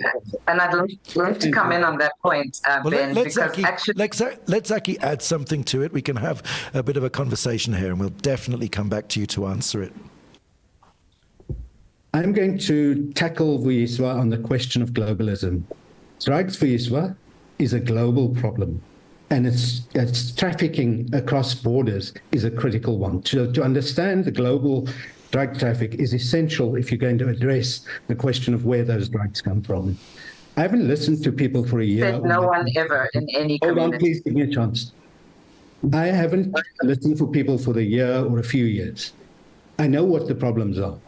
But what happens is we go and listen to the community, and then we take the whole list of stuff that people raise, but we don't say to people honestly that this is the way we address things. Now, I want to address a meeting that you and I and my campaign had with you. And I want to challenge you because politics is about principle and honesty. And in that meeting, when I raised the question of whether Songezo Zibi is going to call what Israel is doing a genocide or not, you raised the question that he's not the type of person who poses with a keffiyeh. And don't worry, I've got sufficient number of witnesses for that statement. You also said our party is open to all points of view, including people who can talk about the decriminalization or criminalization of sex work or not. To raise Palestine's genocide in the question with sex work decriminalization was in fact a real problem. And then to top it all off, going to say that you had a meeting with the Cape Coloured Congress, a racist party who wants to get rid of African people in this city, that you went to meet with the Patriotic Alliance and the Freedom Front Plus and the ATM because you want to be able to work with them, is a scandal in our national politics, and it's a politics of non-principle. Yeah. I want here to call Israel's work genocide. Thank you. Thank you for those remarks, Zaki. And I think that underscores the point that there is a maturity that is lacking in our politics currently. And that is part of the reason why we are struggling even to navigate the issue of coalitions and why the issue of coalitions gives people such anxiety. Now, as Rise Mzansi, we've been very clear, even on the matter of coalitions, that there is nobody that we are enemies with. And this is not about principle or not principle. It's about recognizing that the nature of our electoral system is one of proportional representation. And if you intend to govern, and excuse me, don't cut me off, Zaki, if you intend to govern, you are going to have to ensure that you have the maturity and ability to work with others and to negotiate on behalf of your constituency with others whose views you may or may not share. And that is the nature of our electoral system. So I'm not going to deal with all the rest because I think you didn't come here. I certainly didn't come here to sling mud at Zaki or anybody else on this panel, but rather to debate ideas and the solutions that we have for our country. And one of the things that I've said is that now, we don't make the presumption, we don't assume from some, arrogant perspective that we have all the answers. And that is why we have undergone a very extensive process of consultation, not because we don't know things, but because we are able to admit that we don't know everything. And I think that needs to be the starting point when you endeavor to lead people, is that you should be humble enough to accept that they may also have something to add about how they might like to be governed.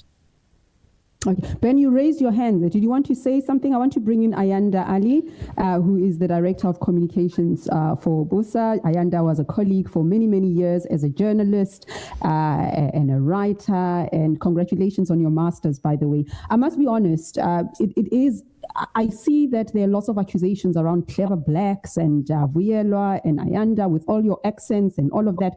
But I think it's a very good thing for the viability of South Africa's democracy that people who have been comfortable, let's own our privilege as women who are educated. Let's own the fact that between us and a woman in Lusikisiki and Alfred Nzo municipality, there is a wide gap because our education has given us that upward mobility. So we are privileged in that context. And the easiest thing is to just carry on working, amassing awards and moving up the ladder in the corporate sector. But I do feel quite energized by your presence in the political life of South Africa because it's not easy. It is tough. I don't think that you should be treated with kids' gloves, not at all. But I do think that to move from your areas of comfort and be agitated about the imperfections in our society and get involved is a very, very powerful thing. So Ayanda, talk to us. We know you as a journalist, as a TV presenter. What inspired you then to get into politics and why BUSA? What are they about? What is Musi's party about? Thank you so much, Redi. Thank you for the invitation. Good evening to you. Good evening, Ben, and to my fellow panelists as well. I think it's a high time that we own our power and authority as South Africans. It is high time that we see politics unusual. For far too long, we have been complaining by the water cooler. We've been having conversations during braais and other social gatherings about everything that's going wrong in the country. We've been pointing fingers. We've tried to go into different spaces and make a difference there. But there comes a time when we need to actually stand up and decide what we're going to do about the situation that we find ourselves in and what we're going to do about the privilege that you so rightly mentioned we have. And one of the things that I decided to do with a group of people more than 9 years ago was to start a community initiative in Soweto called Bukobami Youth Center, which is an after-school care program that solves for issues such as drug abuse, teenage pregnancy, crime and criminal activity, alcohol abuse, to make sure that young people have got a wholesome place to go to after school so that they can better their lives and actually make it in life in the same way that their better resource peers are able to because of after-school care programs in the suburbs. And what makes me even more excited about Build One South Africa is you have then this reservoir, as it were, of people who are like-minded, who have started initiatives in the healthcare sector, who have started initiatives in education, who have started formations in the legal fraternity, you name it, every single sector is represented. People who've been transformative wherever their sphere of influence is. And they've come under this umbrella now of Build One South Africa to say, we have experience on the ground. We have tried, tested, and true models of how we've seen change from our meager salaries or small donations. How much more can we do if we come together as a collective? How much more can we do if we have the authority of the state behind us? How much more can we do if we have platforms such as Parliament or the provincial legislature to bring about change? And I think this is a model that is so exciting for me. We have seen it being replicated by different political parties, which I think speaks to the efficacy thereof. We have a model here of a bottom-up approach to our politics, a bottom-up approach to governance, where you have ordinary citizens who've put their hands to the plow in various areas of our society and are now saying we're going to take that and translate it into the body politics of South Africa.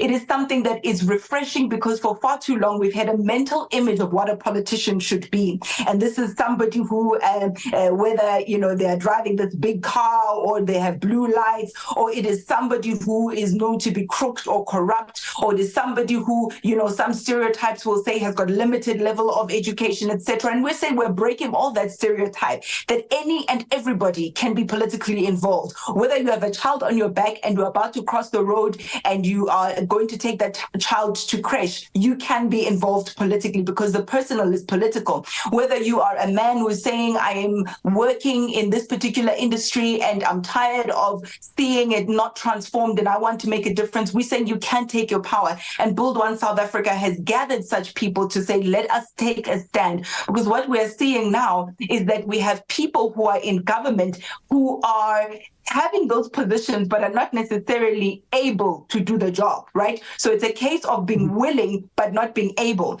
And then you have those who are able but who are sitting at the sidelines, who are not willing to get their hands dirty. I like to say the analogy of your impromptu traffic officials when the lights are out, right? So some of the people who are homeless, or perhaps, they call them the Nyaupe boys. I don't like the derogatory term, but you have them manning the traffic lights because nature doesn't allow for a vacuum. They are willing. Whether or not they're able is a different question, but because there's a need, they are willing. They stand there and they direct traffic. And when with your PhD and all your money and all the resources you have, you will follow them.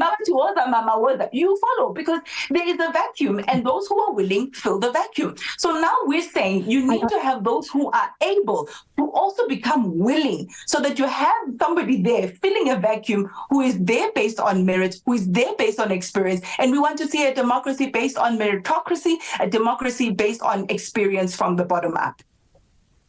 Ben, before you ask your next question, I know you want to come in there. I'm so sorry, Vuyi. So I think in the heat of the moment, I called you Vuyi and I wasn't even aware. I didn't hear myself saying, so I do beg your pardon, Vuyi. So Ben, I'm handing over to you, yeah? Yeah, that's a very humble and beautiful analogy you've got going there, Yanda, that you guys are like the guys at the traffic lights. You're going to come in and direct the traffic. It doesn't matter if anyone had appointed you to do so, but, you're going to come in. And I think, South Africa is full of millions of people who want new voices and new energy. And, I'll say again what I said to Phoebe Potgieter at the beginning, which is that many don't believe that the ANC can self-correct, even though it was the party that our hearts were with for generations.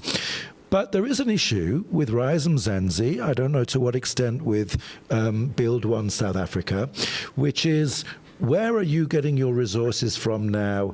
And what's your vision for society? Zaki put his vision out there. He said, I have a problem with capitalism. I want working people and people in communities to have a much stronger voice in policy making. And it's a little bit too easy, I think, Vuyiswa, coming back to you, to just say, we'll lead better, we'll be the right guys. I don't think you fully answered the question of what your take is. What is the big structural thing that you'll fix in the country? You are close to business. I think Rise Mzansi is funded by business people. You were an entrepreneur in the property sector. We know business is not only part of the solution, it's also part of the problem. How do you address that question of where your money comes from and your proximity to one set of interests in society? Sorry, Ben, I wonder if next time we can invite political parties that are not funded by business. Let's see if we can find them. But yeah, there are some. Why are you answering Vuyiswa's question for? Influence. No, it's just that this whole thing around the funding thing, I find it exasperating because it's not dealing with the issues that Zaki is raising around business. It was a double question. You get your money from business. Just today, there was a report that came out about where everyone is getting their money. And Ayanda, your party was criticized that how does a party that doesn't have ideas amass so much? I think there was about 13 million rand. The ANC got money from Chancellor House. There's that corruption again. It was about 10 million rand. And then Action SA. The figures are there. So I'm kind of wondering who's not funded by business. Everyone seems to be. Something. We'll give you a chance, but Vuyiswa, let's talk about what? So thank you for that question. Okay. All right. I've got money. Go on, Vuyiswa. I think Vuyiswa's first, then Zaki. And don't forget, you guys are all going to be in Parliament and you all have to work together. You're allowed to sling mud, but we hope that you will work together once you all make it into Parliament. Vuyiswa, over to you. Absolutely. Thank you for the question, Ben. And not to steal the words from Redi's lips, but indeed, today the party funding declarations were finally published for the latest quarter. And every party has declared, well, not every, there's obviously some glaring omissions that are not there. But those who are, relatively transparent or committed to transparency have actually revealed who their funders are. And indeed, that is where party funding comes from. So I think you'd be hard pressed to find a political party in South Africa that is in the top 3 or even top 10 that does not have any support from any business person, business people, philanthropists, or otherwise. I think the question is not so much about who is funding, but what are they funding, and what is the kind of basis of that funding? And we have been very clear as Rise Mzansi that we don't trade policy for funding. In fact, we have had to turn away many funders who had an interest in influencing our policy or in shaping, our leadership or influencing how we are run and managed. And by the way, it's not that we didn't need that money. We do, because running elections is very expensive. But we've had to take a view that we will accept money from anyone who's willing to give it to us, but on the basis that they are fundamentally aligned with what it is that we have communicated publicly as our position and as our priorities. And long before we even published our manifesto, we put out a document that clearly articulated our politics, our positioning, and what it is, the nature of the change that we want to achieve. And as you've said, and as I've said earlier, there are many who did not fund us on that basis. We've also taken positions on matters, for example, the matters around Israel and Gaza, and our support for the ICJ case, and our calling for an absolute ceasefire and for a two-state solution has cost us. There are many people who do not hold that view and who do not support our holding of that view. Well, and other such. That's we politics. have also been. You're going to have to make. You're going to have to make enemies exactly. as well as friends, and so on the basis of principle, our principles are there, and they're documented in our manifesto. And I think anyone who wants to read about them and know what we're about should start there before they look at our funding declaration. My question, I think, goes to Ayanda next, and then for Zaki to respond, because it was a question to new parties it was a question about new parties who may be influenced by where their money comes from. So Ayanda, let's go to you next, and then we'll let Zaki have a comment on that as well. Thank you so much. I think I'm going to try and hit 3 birds with 1 stone, because I'd like to address Zaki's challenge that was put out to us at the beginning of the conversation, but also speak to what we put forward as our value proposition. But quickly, just to touch on the funding, and just as we have said, indeed, we have made our declarations to the IEC, and we are in those camps that say we have to be open, we have to be transparent, we have to make ourselves known in terms of where we receive our funding. But it's also very important that we highlight the fact that even ordinary South Africans in their thousands are supporting us. And in fact, we were ridiculed online when we called for South Africans to give us their signatures so that we can qualify as per the IEC. We were ridiculed when we say, come and join us and fund this organization, because we truly are by the people and for the people. But we stand by that decision, so much so that we have even embarked on a crowdfunding platform that will be launched before the end of this week, that will say to ordinary South Africans, help us do what you say that you want to see us do. Let's partner together. Together, let's build one South Africa. So people will be able to give to our government in working initiatives. That's where we already are on the ground. We're not waiting to be in government. We are saying we're working already, not a government in waiting. That's providing water in areas that are scarce in terms of water availability. We are going out there assisting education, helping with job readiness among young people. And so, when it comes to the funding, we've said to South Africans, come and fund us yourselves as well. Let's work together. This is nothing for you without you. And then very quickly, Zaki spoke about, what he perceived as our quietness when it comes to anti-immigrant behavior and popularism when it comes to that, and political parties that are really, I think, taking advantage of genuine concerns of ordinary South Africans who have expressed anti-immigrant sentiment. And we've said as Build One South Africa that we are of the view that such South Africans are feeling that way only because of the dire socioeconomic condition that they find themselves in. And that is because of the creation of an environment where they have to battle over scarce resources with their neighbors. And a situation where we've got porous borders. Of course, I'm speaking to the converted, you know this already. We have very few immigration officials.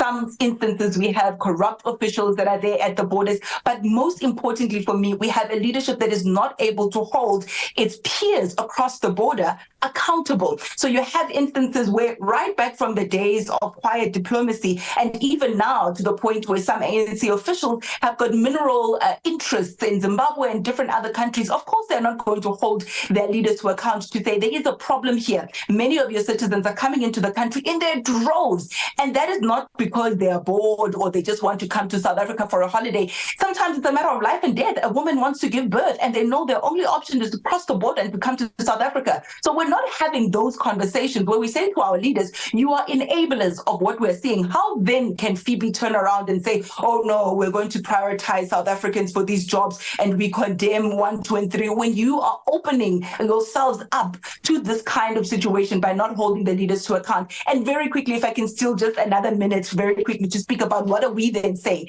as Build One South Africa. We're of the view that all of these issues, including the one of anti-immigrant behavior, hinge on the fact of unemployment and the the dire economic condition that we had in South Africa, which is why when we launched our manifesto, we didn't call it a manifesto, we called it a jobs plan. And that's a blueprint to get a job in every home. We need to make sure that the policies are up to date, that we have a capable state that is able to implement those policies, and meritocracy, again, high on the agenda. But also, thirdly, that we have the infrastructure that is able to create and sustain these jobs. Water, electricity, safety and security is another big one. So we're saying that one of the fundamental ways in which we can turn this country around is to make sure that there are jobs, and more jobs. So a job in every home is what we have prioritized as Build One South Africa. And we're of the view that it is the glue that binds all these things together. And if you deal with that, you will solve for so many other socioeconomic conditions in the country.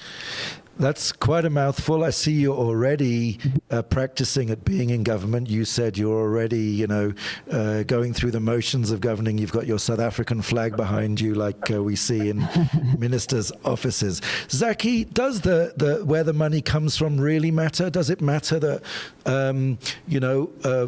Vuyiswa and others have a private sector background in circumstances where you've identified the private sector as the problem? Surely we need everybody's, keen listening input to the political process. We need to squeeze the ANC into a smaller section of parliament, and we need all of these new voices alongside you as an independent to fashion new policies for change.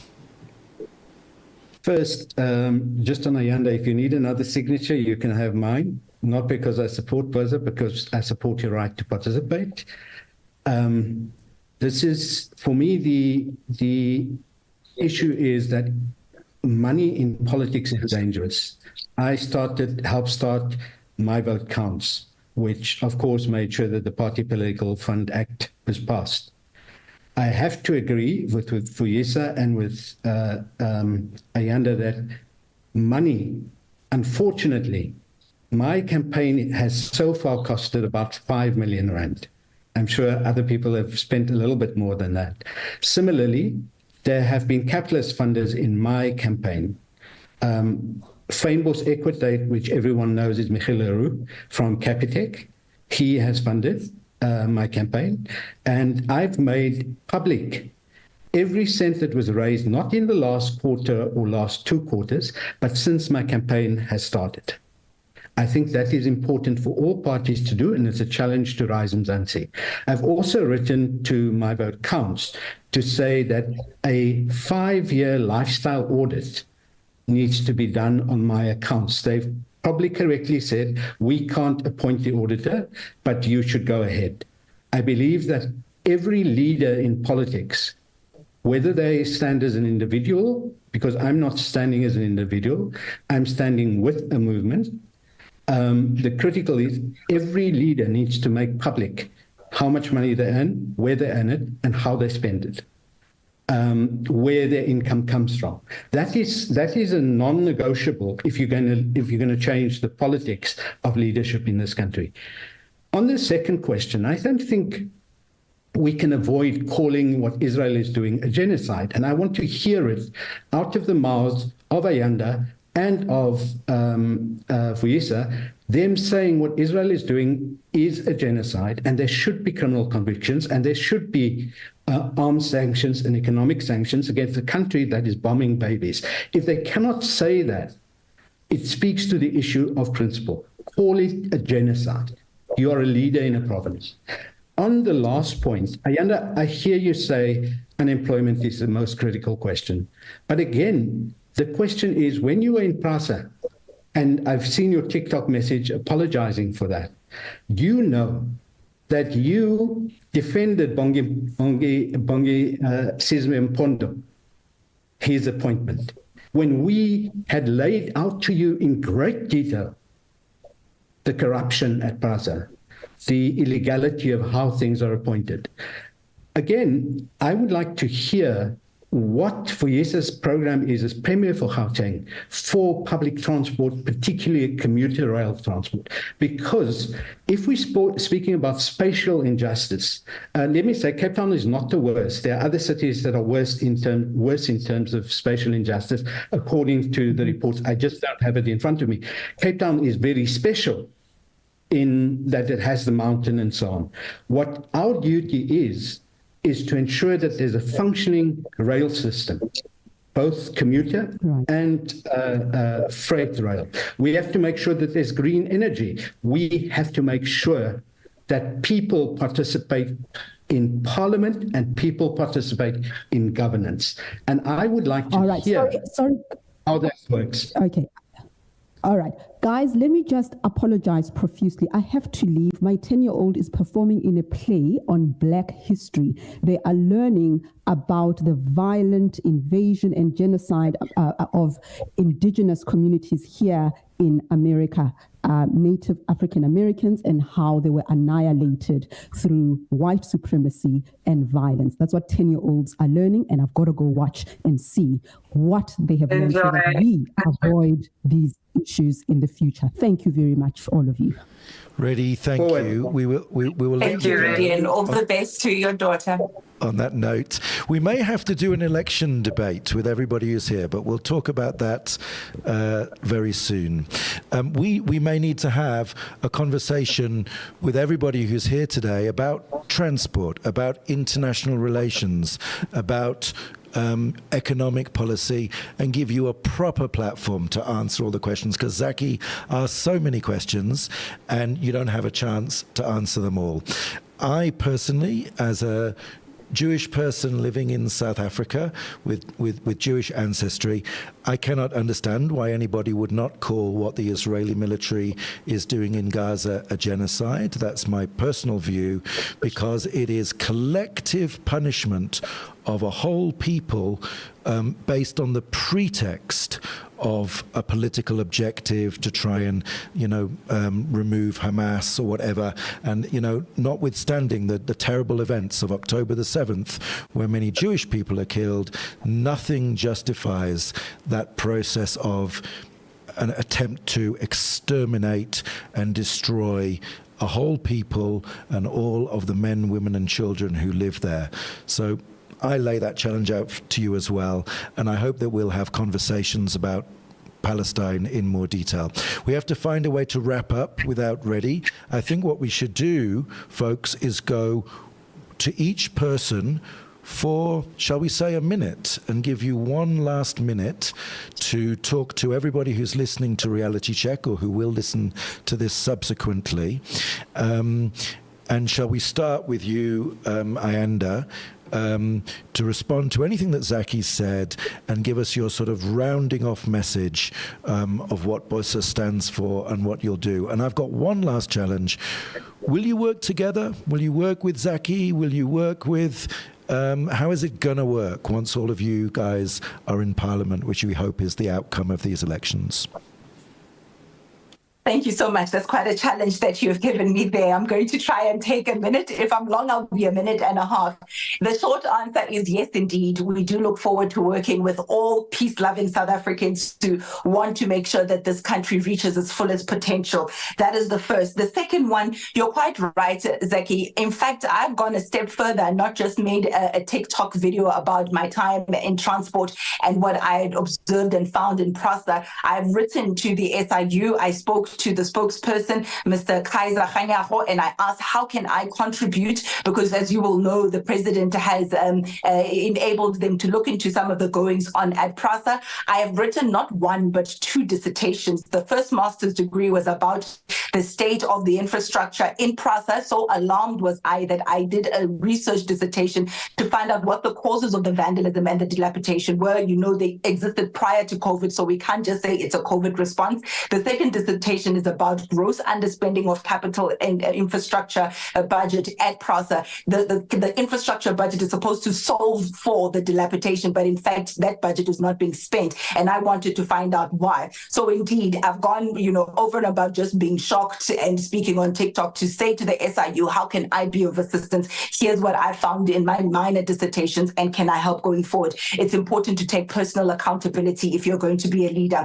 And I think when it comes to the ICJ, our track record as Build One South Africa, I believe, speaks for itself in the way in which we speak for the downtrodden. We speak those who are being abused, who are being violated in any way, shape, or form. Musi Maimane, who is the leader of Build One South Africa, was arrested even in Zambia for the position that he took when it comes to assisting opposition politics there. And I think it's important to note that we are for a two-state solution. We are for peace. I am a mother, and so I'm moved whenever Redi says my daughters have got to play, or she posts pictures of them running. I'm a mother of boys. I've inherited girls as well in my new relationship. And so I cannot stand and say I want to see women and children being murdered in any way, shape, or form, regardless of where they're from, regardless of which side of the spectrum they're in. Any violence cannot be the solution. So we are for peace. We are for a two-state solution, and we have put it on record as such. I wish we had more time. Maybe we'll have coffee or we'll be reconvened another time. But I think that's the long and the short of it from us. Thank you very much for the questions. Thank you, Ayanda Vuyiswa.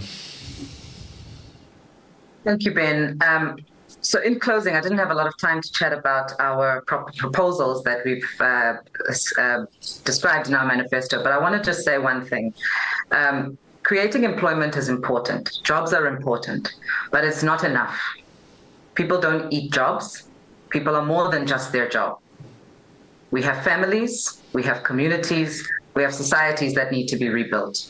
You know, during apartheid, people had jobs, but we had broken families, we had spatial segregation, we had a lack of social justice, and we had severe economic injustice. And so this is why we have taken a very systematic approach to how we want to deal with the various polycrises in our society. We don't see them in isolation. So we prioritize leadership and governance as a critical factor. And we make proposals around reforming the electoral system, moving towards a mixed open party list constituency-based system. We also talk about the importance of restoring the South African family that was absolutely decimated during the apartheid era, and the need to center the family as a fundamental part of social justice. We talk about hunger. We have people that we call the working poor in South Africa, people who have a job, who are working, but cannot even afford to feed themselves or to travel to work. That is a travesty. So we need to prioritize solving the hunger crisis, because that is a big part of the reason why we have the education outcomes we have, and why we have this thing called an expanded unemployment rate, where people cannot even afford to go to work or to look for work. So we also believe safety is a critical factor for us in South Africa, and we're going to prioritize professionalizing and equipping the police service, and focusing on proactive and preventative management of crime. And the last one that I want to touch on is nation building.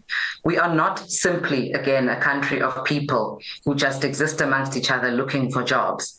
We are people, we need to work towards becoming a nation, and that is a much more longer term generational project. We have to have the difficult conversations about language and how we entrench a shared sense of history and culture, how we deliver social justice and equity in a very practical way. Spatial inclusion and spatial justice is one of the core features of our manifesto. And so we fundamentally believe that whether a person works or not, whether a person lives in Tembisa or lives in Sandton, whether a person is of any race that they are born into, they should have equal opportunity and the ability to live a decent, not just a decent, but actually have well-being and be able to even dream of prosperity. We are very far from that right now. So so let me pause there and say thank you very much for giving us an opportunity to be here today, Ben. You know, we talk about 30 years of democracy. I think we should all agree we're going to talk about 400 years of colonialism, racism, and exploitation, and then 30 years of democracy. Yeah. That's our historical, we've got to have that in our historical sites. And that's what you guys are all setting out to work on in a few years in Parliament. Zaki, tell us, you're going to work together and you're going to reverse those 430 years. Well, let me start first by saying I will work with anyone in Parliament who supports the Constitution and the rule of law, anyone in Parliament who opposes corruption, and anyone in Parliament who supports working class, pro-working class policies, programs, and budgets. Going from there, however, we have to say that the idea that we can get rid of poverty and inequality in a generation, I wish we could. I really wish we could get rid of it so quickly. There are deep structural, international and local inequalities that have to be addressed by people who know what they're speaking about, who know what the economy means, that it doesn't just mean creating jobs.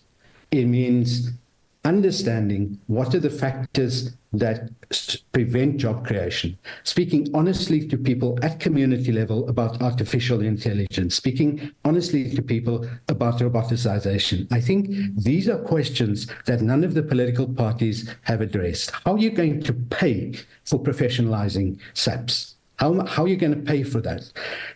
To this day, the only manifesto that I've seen, and I don't support the party, but because I'm not supporting any political party, but the only people I've seen who's actually said how they're going to pay for things is, what's the party's name? Change Starts Now.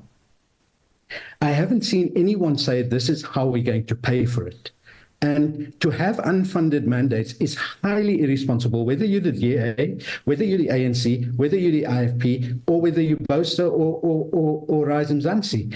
It is critical that we work together to look at where we can find the money, because that's essential. So having said that, I believe that structural change is necessary and that we have to look at climate catastrophe and a road beyond capitalism, which is not afraid of working with the private sector, of bringing the private sector in, but knows that if I'm going to challenge banks, I have to challenge them on behalf of working class people who are enormously indebted in our country.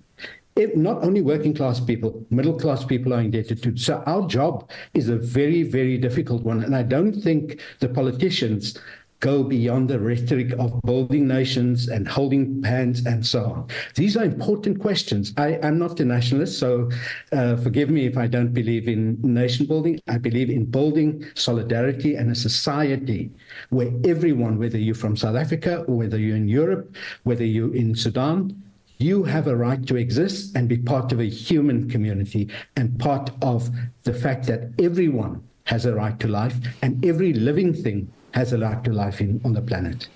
Zaki, that's a beautiful philosophical way to end. I cannot imagine, I cannot understand why anyone in South Africa would not want Zaki Ahmed, Vuyiswa Ramokgopa and Ayanda Ali in Parliament, even if you are historically ANC voters and you think the ANC still has something to offer. I cannot understand why you wouldn't want this new energy, this new desire to stand up and be counted and be part of the political system. People must go and vote in the elections. We wish you guys the utmost success. We're extremely grateful that you joined us today. We are equally grateful to Nicholas Nyati of the DA and to Phoebe Potgieter, who also joined us today. Please come on another episode where we'll have a slightly more structured conversation about policies in each area, and we still need to understand how you all are going to make decisions in Parliament once all these new parties and new voices and independents are sitting there together and change things. Thanks to our funders, the Frederick Neumann Foundation, Oxfam South Africa, thanks to News 24. Thanks to the audience who've been patiently watching and listening and posting on YouTube. Some say that some of you are wolves in sheep's clothing and we should watch out for you. Well, come to our next debate and we'll hear a little bit more from all of the candidates who came today and keep engaging. Bye-bye, South Africa, and thank you.